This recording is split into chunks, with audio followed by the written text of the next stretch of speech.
지난번에 제가 말씀드린 대로 오늘 저녁부터 이제 주일 저녁 시간을 통해서 민수기 메시지를 한번 차례대로 살펴보는 시간을 가지려고 합니다. 아마 성경 66권 가운데 가장 설교되지 않은 책 한 권을 꼽으라면 민수기가 꼽힐 확률이 클 것입니다. 신학계에서도 이런 사정은 마찬가지여서 아직까지 전 세계 구약 학자들 가운데 과연 민수기의 민수기를 아우르는 하나의 구조가 있느냐 없느냐, 여기에 대한 통일된 그런 이론조차 없는 실정입니다. 그래서 참고할 만한 주석도 좀 적고 설교집도 찾기 힘든데요. 근데 이제 감사하게도 올해 들어서 우리 국내에서 2명의 저자가 아주 좋은 민수기 연구서를 내주셨습니다. 한 분은 현직 목사님이고 읽기 쉬운 민수기 개관서를 내주셨고, 다른 한 분은 이제 구약 학자로서 아주 훌륭한 양질의 주석서를 써주셨습니다. 그래서 제가 이 신간을 구하다 읽는 것까지는 좋았는데 갑자기 마음에 감동이 왔습니다. 민수기를 한번 도전해보자. 근데 이렇게 말씀드려 놓고 여기에 지금 뭐가 하나 앉아 있습니다. 무슨 배짱으로 제가 그랬는지 모르겠습니다. 하여튼 뭐 부목사가 잘 못하면 담임 목사님이 다 막아주신다고 믿으니까 해보겠습니다. 네, 이제 우리말 성경은 헬라어 구약 번역인 70인역 그리고 영어 성경 킹 제임스 이 전통을 따라서 민수기로 그렇게 모세오경의 4번째 책 제목을 채택하고 있습니다. 그런데 이제 히브리인들이 사용하는 그 성경을 보면 민수기가 아니고 광야에서라는 제목을 그들은 사용하고 있습니다. 그래서 학자들은 과연 어떤 제목이 더 적절하냐, 여기에 대해서 논쟁을 벌이기도 하는데요. 읽어보니까 둘 다 좋은 것 같습니다. 민수기는 1장과 26장에서 행한 그 2번의 인구조사가 아주 큰 의미를 가진다는 것을 보여주고요. 또 광야에서라는 제목은 이제 그 민수기의 실질적인 무대를, 내용을 잘 보여주는 것이기 때문에 두 제목 다 적절하다, 이렇게 생각해 볼 수 있습니다.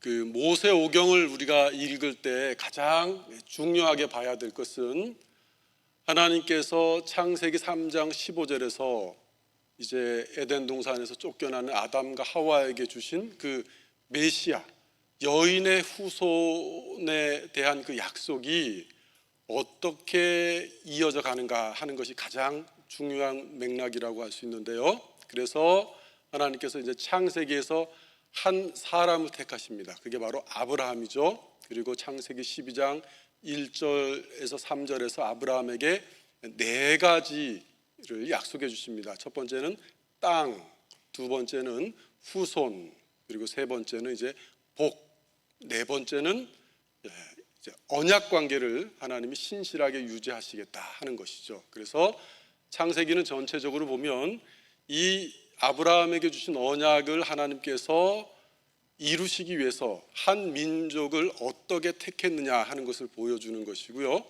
출애굽기는 이 민족을 향해서 하나님이 구원의 손길을 펼치시는 것을 보여주고, 레위기는 하나님께서 이 민족과 동행하시는데 어떻게 동행하시는가 하는 것을 보여줍니다. 그리고 신명기는 하나님께서 택하신 이 민족을 하나님이 얼마나 사랑하시는가 하는 것을 보여주는 것이고요. 민수기는 하나님께서 이 택하신 백성에게 사명을 맡기시는 장면을 우리에게 보여줍니다. 그래서 땅에 대한 이 약속이 이제 민수기에서 어떻게 전개되는가 살펴보면, 민수기에서 이스라엘 백성이 나아가는 최종 목적지는 광야를 통과한 후에 건너갈 가나안 땅입니다. 그래서 이 민수기 1장과 26절에서 행한 2번의 인구조사는 그 땅을 정복하기 위한 군대를 모집하는 장면을 우리에게 보여줍니다. 비록 첫 세대는 계속되는 이 불신앙으로 인해서 광야에서 그렇게 죽었지만 두 번째 세대 역시 불신의 모습을 보여줬지만 그래도 하나님의 은혜로 마침내 이제 가나안 땅 동쪽 경계 그 모압 땅에 이르게 되는 장면을 보여줍니다. 그래서 민수기 마지막 장에는 땅에 대한 명령과 함께 하나님의 약속의 말씀이 들어 있습니다. 이스라엘 각각 자손 지파가 각각 기업을 차지할 것이다. 이게 이제 마지막의 내용이고요. 두 번째, 자손은 어떻게 이루어지는가? 인구 조사를 통해 드러납니다. 야곱 가족이 애굽으로 내려갈 때 불과 70명이었습니다. 그런데 430년 만에 군대에 출정할 장정만 60만 명이 넘는, 그러니까 가족을 합하면 아무리 보수적으로 잡아도 200만에 가까운 그 엄청난 민족으로 성장한 것을 보여줍니다. 그래서 이 거대한 무리가 이제 가나안으로 진군하는 것을 보면서 선지자 발람이 발락 왕의 초청을 받고 꼭대기에서 이 민족을 보면서 이렇게 외칩니다. 야곱의 티끌을 누가 능히 세며 이스라엘의 4분의 1을 누가 능히 세울꼬. 그리고 이어서 이스라엘이 막강한 국가를 이룰 것을 예언하면서 이렇게 외칩니다. 한 별이 야곱에게서 나오며 한 규가 이스라엘에게 일어날 것이다. 이렇게 외칩니다. 여기서 별, 규는 다 왕권을 상징하는 용어입니다. 세 번째로 이제 하나님과 이스라엘의 언약 관계를 보여주는데요. 민수기는 언약 관계의 핵심 내용은 너희는 내 백성이고 나는 너희의 하나님이 될 것이다 하는 것이죠. 그러니까 하나님이 계속 그들과 함께 하시겠다는 것입니다. 그것을 민수기가 잘 보여주는 것이 성막입니다. 성막. 어디를 가든지 성막은 이스라엘 백성들의 딱 중심에 자리하게 되어 있습니다. 그래서 세 지파씩 유다 지파를 필두로 동쪽에 세 지파, 또 남쪽에 르우벤 지파가 대표죠. 또 이제 이 뒤쪽 서쪽에는 에브라임 지파, 북쪽에는 단 지파, 이렇게 네 지파가 그 에워싸서 있다가 행진할 때는 일렬로 나아갑니다. 이런 것을 통해서 하나님께서 비록 이스라엘이 반복해서 범죄하기는 했지만 그들을 여전히 떠나지 않으시고 그들과 맺은 언약을 지키시는 것을 민수기는 우리에게 보여주고요. 그 다음에 이제 하나님의 복이 이스라엘이 지나가는 길을 통해서 어떻게 퍼져나가는가 하는 것을 보여주는데, 사실 민수기에서 이스라엘을 만난 민족들은 그 복을 받지 못합니다. 왜냐하면 대적했기 때문입니다. 에돔, 모압, 아모리 족속의 왕 시혼, 이런 나라들은 이스라엘을 대적하다가 심판을 받게 되죠. 발라는 이런 예언을 남겼습니다.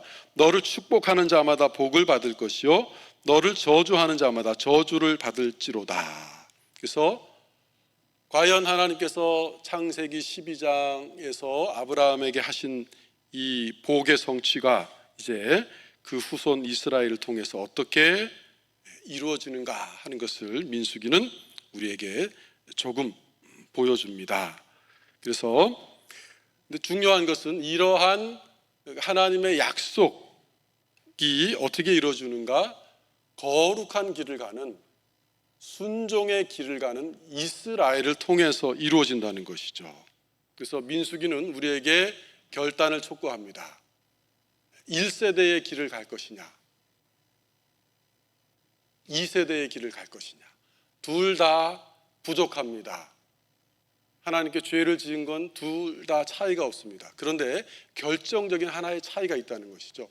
1세대는 어느 시점에서 선을 넘었습니다. 그런데 2세대는 그래도 그런 것을 보면서 이제 믿음으로 계속 나아가는 장면을 우리에게 보여주면서 오늘날 독자들이 어느 길로 갈 것이냐 하는 것을 택하라는 것을 민수기가 우리에게 말씀하고 있는 것이죠.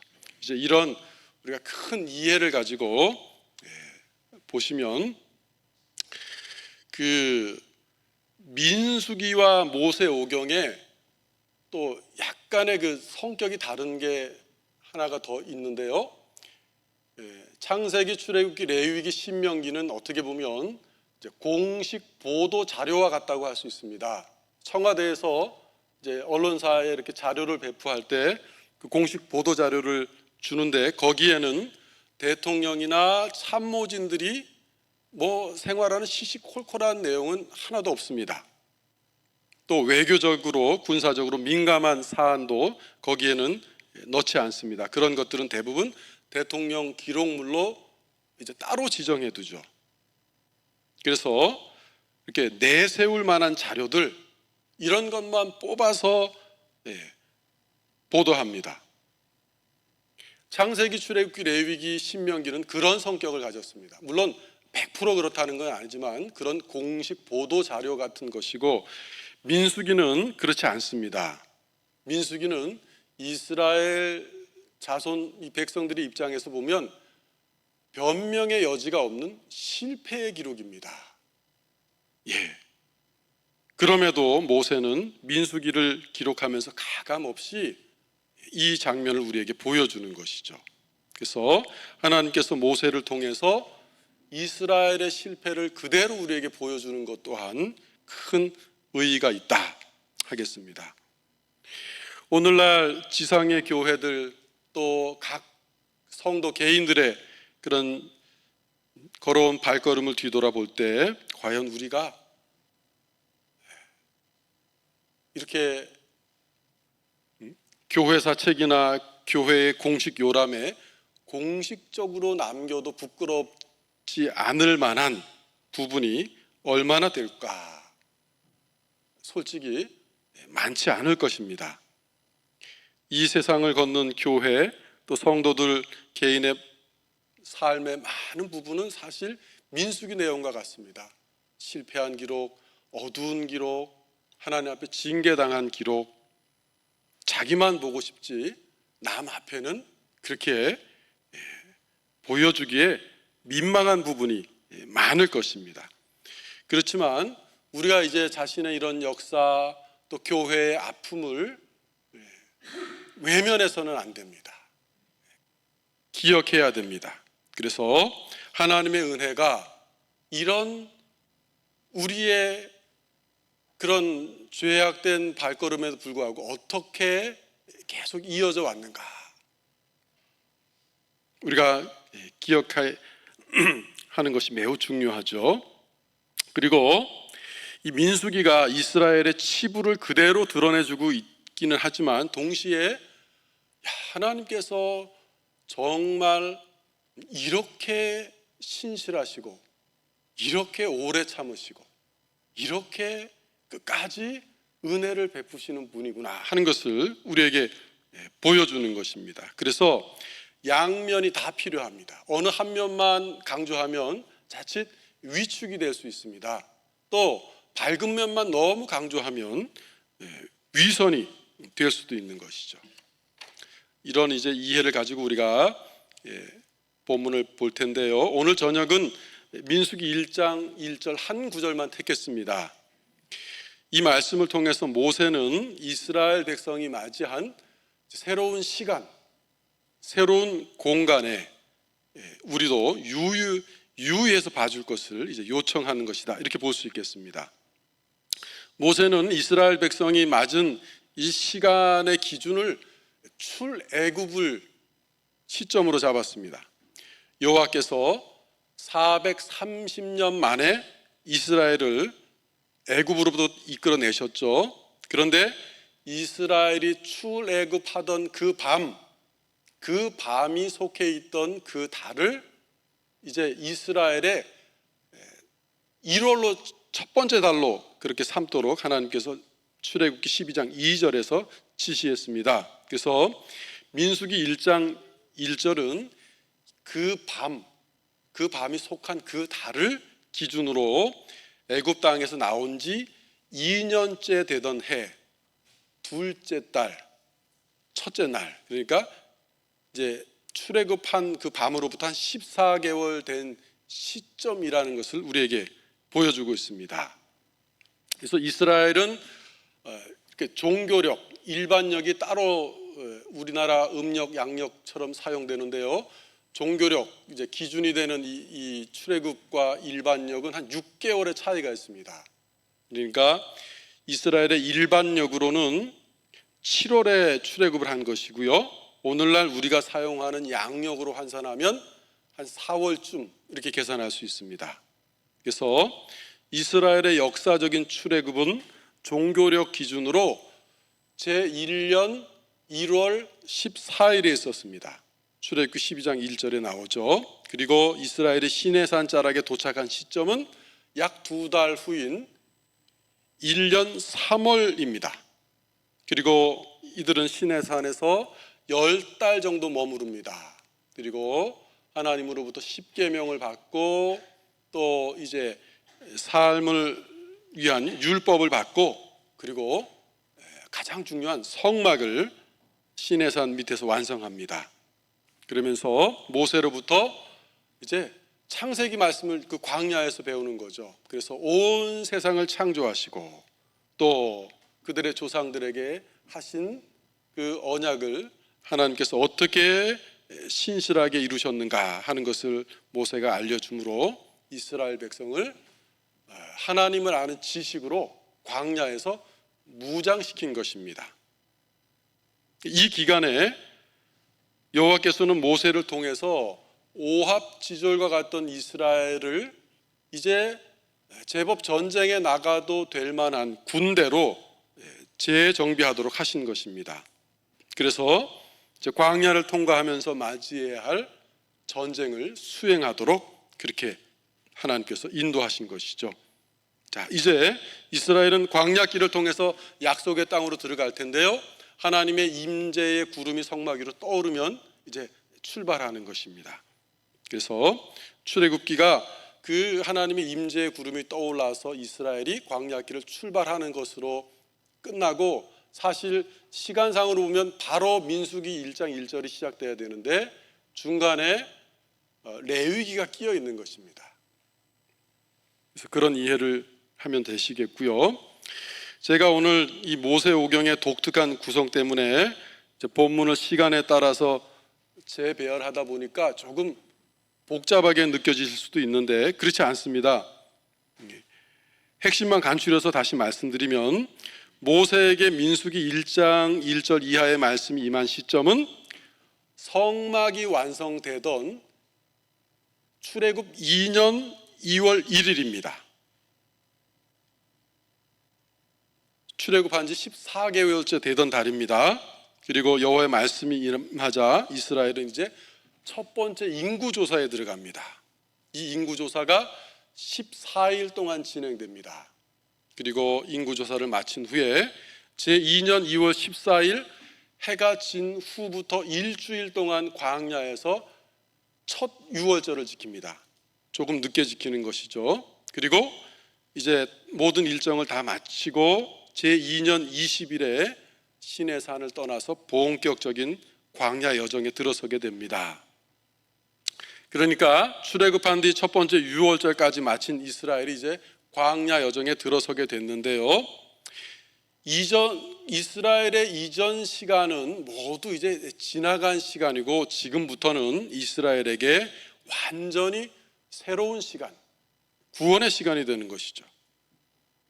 이스라엘이 애굽에서 보냈던 압제의 그런 눌림, 고통과 눈물, 또 온갖 거짓 신들의 그 영향 밑에서 당해야 됐던 그 세계관의 혼란, 또 바로의 치하에서 신음하며 보내야 했던 그 기간 이제 모두 뒤로 물러간 것입니다. 그래서 우리는 모세가 민수기를 시작하면서 이런 일시를 꼼꼼하게 기록한 이유를 잘 기억해야 됩니다. 출애굽 이후 이스라엘이 맞이하게 된 시간은 하나님의 구원 역사가 펼쳐지는 시간이라는 것이죠. 그리고 우리는 하나님의 구원이 이스라엘 민족의 구체적인 날 가운데 임했다는 사실도 중요하게 봐야 됩니다. 왜냐하면 이런 그 역사를 사람들이 계속 신화라고 말하기 때문입니다. 분명히 하나님의 구원, 이스라엘의 출애굽, 이 광야 생활은 다 실제 역사입니다. 하나님께서 자신의 언약을 지키시기 위해서 인간의 역사에 실제로 개입하셨다는 것을 보여주는 것이죠. 그래서 그 날과 시간, 장소조차 하나님께서 한치의 오차도 없이 이루어 가신다 하는 것을 우리에게 보여주는 것입니다. 그래서 이런 구체적인 시공간이 있기 때문에 이스라엘의 신앙과 역사를 그 당시 기원전 한 16세기나 20세기 전반에 퍼져 있던 그 고대 근동 신화와 비교해 보면 확연히 구분됩니다. 고대 근동 신화 이런 것을 읽어보면 구체적인 역사가 없습니다. 다 역사가 아닌 이념, 신화에 기반했기 때문입니다. 그러나 이스라엘을 향해서 펼치신 하나님의 역사, 구속사죠. 이것은 전혀 다릅니다. 따라서 만약 누군가 우리에게 기독교가 무엇이냐 이렇게 묻는다면 우리는 이렇게 대답할 수 있습니다. 기독교란 온 세상을 창조하신 여호와께서 실제 역사 가운데 자신을 드러내시고 행하신 대로, 의도하신 대로 하나님을 알 수 있는, 섬길 수 있는 유일한 길이다. 우리는 이렇게 대답할 수 있습니다. 다시 한번 말씀드리면 기독교란 온 세상을 창조하신 전능하신 하나님께서 이 세상 역사 가운데 실제로 자신을 드러내시고 그렇게 의도하신 대로 하나님을 알고 섬길 수 있는 유일한 길이다. 우리는 이렇게 대답할 수 있는 것이죠. 자, 이런 면에서 이스라엘의 시간과 역사는 이제 한 민족의 역사를 넘어서는 것입니다. 사람들은 이 세상의 역사만 중시합니다. 그러나 우리의 관점에서 보면 이 세상 역사는 하나님의 구속사를 이루기 위한 그 겉테두리에 불과합니다. 건물을 지을 때 먼저 겉에다가 이렇게 그 보호대를 둘러치지 않습니까? 아시바라 그러나요? 그런 것을 친 다음에 밖에서는 안을 볼 수 없지만 이제 안에서 골조가 올라가고 거푸집을 놓고 건물이 올라갑니다. 건물이 다 세워진 다음에는 밖에 둘렀던 그것들은 다 치우죠. 안에 올라간 것이 구속사고 일반 역사는 다 그 구속사를 이루기 위한 어떤 하나님의 도구라는 것이죠. 그래서 우리가 이 세상 역사를 볼 때 이런 구속사를 통해서 하나님의 관점에서 보지 않으면 매우 불완전하다. 그런 역사에서는 궁극적인 의미나 목적을 찾을 수가 없습니다. 역사 기록 대부분을 읽어보시면 어떻습니까? 전쟁의 역사, 왕들이 땅을 얼만큼 차지하고 얼마나 많은 사람을 죽였는지, 인간의 탐욕, 부조리가 판치는 것이 세상 역사입니다. 그래서 우리의 시각을 또 우리에게 주어진 이 하나님의 구속하시는 시간을 우리가 어떤 시각으로 볼 것이냐, 이게 매우 중요합니다. 그래서 모세는 그 시간을 오늘 민수기 1장 1절에서 기록하면서 하나님의 구속사에서 이스라엘 민족에게 가장 큰 사건, 출애굽을 기점으로 잡은 것입니다. 그래서 우리도 성경을 보면서 이런 관점을 이제 배우고 유지해 나가야 하는 것입니다. 자, 하나 적용해 본다면, 그렇다면 오늘 저와 여러분이 맞이하고 있는 지금 이 시간, 하나님 앞에서 어떤 의미를 가진 것입니까? 오늘은 2025년 6월 8일 주일입니다. 세상 사람들에게도 이 날은 동일합니다. 그런데 하나님 앞에서 이 날은 어떤 의미를 가진 것입니까? 하늘의 관점에서 보면, 우리가 맡고 있는 이 시간을, 지금 현재를 보면 우리가 이렇게 하나님 앞에서 하루를 더 보낸 만큼 우리가 갈 본향으로 한 걸음 더 가까워졌다 하는 것을 우리는 보게 되는 것이죠.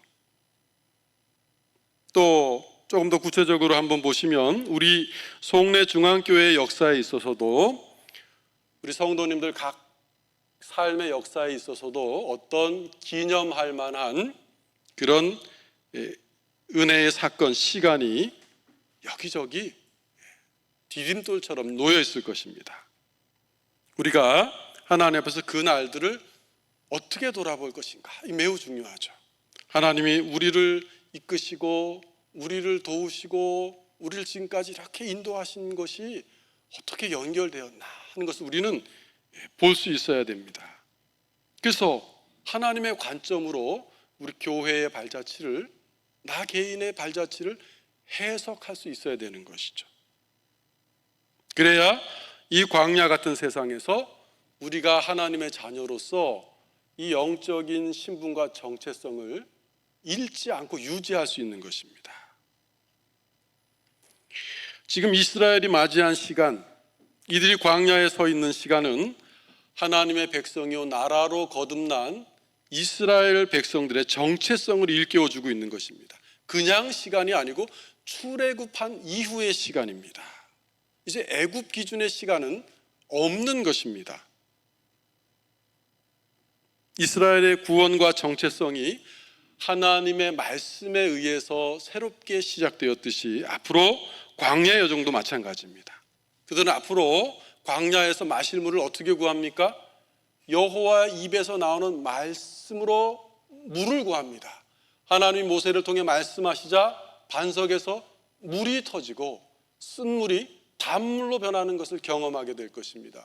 그들이 광야에서 먹을 음식을 어떻게 구합니까? 하나님이 말씀하시자 하늘에서 만나가 내리고 하나님이 말씀하시자 메추라기가 그들에게 내립니다. 여호와 입에서 나오는 모든 말씀으로 살 수 있다는 사실을 이제 광야에서 훈련하는 것이죠. 마찬가지입니다. 저희도 마찬가지죠. 그래서 이런 광야의 시간, 출애굽에서부터 광야에 이르기까지 하나님께서 이제 이스라엘 백성들은 시내산 자락에 모으시고 맺으신 언약을 잠깐 살펴보고 가는 것이 중요한데요. 하나님께서 시내산 언약을 기점으로 이스라엘을 대하시는 자세가 다릅니다. 시내산 이전에는 이스라엘 백성들을 어떻게 보면 어린아이처럼 그렇게 다루십니다. 인내하시고 어르시고. 근데 시내산 이후에서부터는 이스라엘을 이제 어른으로 다루십니다.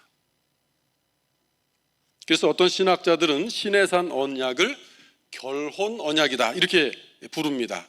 결혼은 무엇입니까? 사랑하는 두 당사자에 있어서 연애의 완성과 사랑에 엄청난 기쁨을 주는 일땡일세의 사건이지만 동시에 결혼한 부부답게 그에 걸맞는 책임과 의무가 주어지는 사건입니다. 결혼한 부부는 하나님 앞에서 서약을 하고 한 몸을 이뤘기 때문에 자기 마음대로 그 서약을 깰 수가 없습니다. 또 삶의 모든 영역과 책임을 이제 공유해야 됩니다. 하나님께서 이스라엘을 애굽에서 불러내신 후 시내산에서 맺은 언약을 맺은 것은 이스라엘과 혼인을 한 것입니다. 이제부터 하나님은 이스라엘을 신부로 장성한 어른으로 대하실 것입니다. 그래서 이스라엘은 하나님의 구원받은 백성답게 행하기 위해서 율법을 받은 것입니다. 제사법을 받은 것입니다. 이스라엘은 이렇게 하나님의 신부인 동시에 약속의 땅을 믿음으로 정복해야 될 하나님의 군대로 부름받았습니다.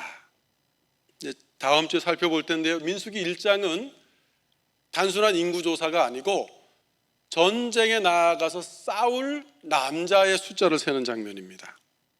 그들은 가나안 족속과의 싸움에서 승리해서 하나님이 주신 그 가나안 땅, 하나님의 나라를 이제 차지해야 했습니다. 그런데 그 전에 광야길을 가는 동안 먼저 대적과의 싸움에서 싸움에 앞서 자신과의 내적인 영적 싸움에서 승리하는 것을 선결 과제로 해결해야 됩니다. 광야 길을 가는 동안 이스라엘 앞에는 여러 가지 불평이 닥쳐오게 됩니다. 질투의 문제, 시기의 문제, 또 하나님 앞에서 주신 음식에 대한 그런 어떤 질린다는 표현들, 또 하나님이 주신 이 모세와 또 레위인들의 그 지도력에 순복하는 문제, 또 가나안 입성을 앞둔 결정적인 시점에서 믿음으로 내디딜 수 있느냐 하는 그런 문제 등이 이제 수면 위로 다 떠오를 것입니다. 적을 정복하기 전에 이런 자신들의 문제를 먼저 해결해야만 했습니다. 안타깝게도 1세대가 광야에서 쓰러진 것은 적과의 전쟁에서 쓰러진 게 아닙니다. 이런 자신과의 영적인 싸움에서 실패했기 때문에 광야에서 쓰러지고 자기 자식들까지 40년 동안 광야에서 그렇게 고생을 시킵니다. 시내산 언약 체결 이후 광야를 걸어간 이스라엘이 맞닥뜨렸던 모든 문제는 오늘날 예수 그리스도 안에서 새 언약을 체결한 교회가 맞닥뜨리는 문제와 동일합니다. 이 세상이라는 광야길을 걷고 있는 교회 안에도 보면 각종 질투의 문제, 시기의 문제, 또 여러 가지 경제적인 어려움, 정신적인 어려움, 또 자녀들로 인한 그런 고통, 신앙생활에 있어서 방황, 또 교우들끼리의 그런 관계 문제, 목회자와 성도 간의 어떤 트러블, 또 거짓 교사와 이단 문제, 수많은 문제가 있습니다. 이런 문제와 교회가 먼저 싸워서 이기지 않고는 교회가 밖으로 하는 전도가 힘이 없는 것이죠. 교회가 어떻게 나가서 세상을 하나님의 말씀으로 정복할 수 있겠습니까? 그래서 우리는 많은 어려움이 있을지라도 신실하신 하나님을 믿고 이스라엘 백성들이 광야에서 여호와의 말씀으로 계속 살아갔듯이 우리 역시 오늘 우리에게 주신 이 신구약 계시의 말씀 안에 모든 해결책이 있음을 믿고 말씀 안에서 해결책을 찾아내고 말씀 안에서 우리가 어떻게 살아가야 하는가 삶의 원리를 찾아내고 그리고 문제가 해결했을 때는 그 말씀 안에서 우리가 사랑으로 이제 봉합하는 훈련을 해 나가야 되는 것이죠. 이스라엘은 정말 부족하고 연약한 투성이었지만 광야에서 한 번도 마실 물이 없어 죽지 않았습니다. 음식이 없어서 굶지 않았습니다. 광야길을 걸으면서 발이 부르트지 않았다고 했습니다. 40년 동안 옷이 헤어지는 일도 없다고 했습니다. 기적이죠. 이스라엘이 광야길을 걷는 동안 하나님의 말씀에 순종하기만 하면 하나님이 모든 것을 책임져 주시는 장면을 우리에게 보여줍니다. 마찬가지죠. 교회가 이 세상을 걸어가면서 하나님 나라와 의를 위한 자세를 유지하고 그렇게 말씀을 따라 살면 하나님께서 성도들 삶의 모든 필요를 그때그때 다 채워주십니다. 반대로 아무리 사랑을 받는 이스라엘이라고 할지라도 하나님의 말씀에 지속적으로 불순종했을 때는 하나님께서 매우 준엄하게 징계하셨습니다. 모세까지도 약속의 땅에 들어가지 못했습니다. 우리 송내중앙교회가 이 땅의 역사를 이렇게 역사의 시점에서 지금까지 존재했고 앞으로 계속 존재할 수 있는 유일한 근거는 딱 하나입니다. 말씀 안에서 말씀을 붙들고 걸어가는 것이죠. 다른 방법은 없는 것입니다. 이스라엘에게 있어서 광야가 그것을 실제로 훈련하며 체험하는 곳이라면 지금 우리가 살아가고 있는 이 세상에서의 일상의 삶이 바로 그것을 체험하는 삶입니다. 교회는 이 세상을 걷는 동안 말씀을 굳게 믿고 따르고 말씀 안에서 주시는 그 은혜를 체험할 수 있어야 합니다. 말씀이 우리에게 생명이고 말씀이 우리에게 있어서 하나님이 주신 가장 큰 복이다. 또 말씀이 우리와 교회에 나아갈 길을 결정해 주고 말씀이 우리를 영원한 하나님 나라로 인도하신다는 확신이 있어야 합니다. 제가 페이스북을 해서 가끔 들여다보는데요, 말씀대로 믿는다고 하면 조롱받는 시대입니다. 많이 공부한 분이 엄청난 돈을 들여서 박사학위까지 하신 분들이 유튜브를 열어놓고 하나님의 말씀에 대한 거짓 학설을 퍼뜨리고 있습니다. 거기에 많은 성도들, 목회자들이 따라가고 있는 것을 봅니다. 말씀대로 사는 것, 어떻게 보면 가장 단순한 것 같지만 가장 지키기 어려운 길이 아닌가. 그러나 우리는 이제 민수기 말씀을 살펴보면서 부족하더라도 우리가 하나님의 말씀을 붙들고 하나님 나라와 의를 향해 살아가면 하나님이 어떻게 해주시는가 하는 것을 이제 하나하나 보게 될 것입니다. 모세가 보여주는 공간적 시점을 조금만 더 살펴보고 마치겠습니다. 지금 출애굽한 이스라엘 민족은 광야에 있습니다. 구체적으로는 시나이 반도의 바란 광야, 또 아래 위로 신광야를 아우르는 그 일대에 있는 것이죠.